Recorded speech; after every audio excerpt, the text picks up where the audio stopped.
तर पर्यटनासाठी प्रसिद्ध असलेल्या लोणावळ्यामध्ये ढगफुटी सदृश्य पाऊस झालाय आणि लोणावळ्यामध्ये पाऊस झाल्यामुळे सखल भागात पाणी साचलंय। रस्त्यावर सुद्धा हे पावसाचं पाणी साचलेलं आहे। अक्षरशः नदीचं स्वरूप रस्त्यांना आलंय। हे दृश्य आपण बघतोय।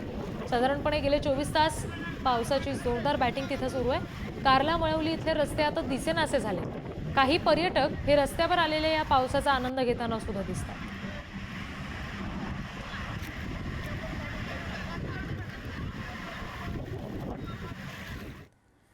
तर लोणावळा ग्रामीण परिसरामध्ये सुद्धा पाणीच पाणी झालेलं आहे। अनेक ठिकाणी रस्ते पाण्याखाली गेलेत। काही पर्यटकांना रस्त्याचा अंदाजच आला नाही आणि त्याच्यामुळे या पाण्यातून गाडी टाकण्याचा प्रयत्न त्यांनी केला आणि लोणावळा सदापूर मार्गावर एका पर्यटकाची गाडी पाण्यात अडकली।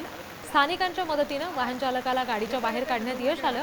एकंदरीतच जोरदार पडणाऱ्या पावसामुळे बाहेरून आलेल्या पर्यटकांना रस्त्याचा अंदाज येत नाहीये आणि अशा पद्धतीचे छोटे मोठे अपघात होतात।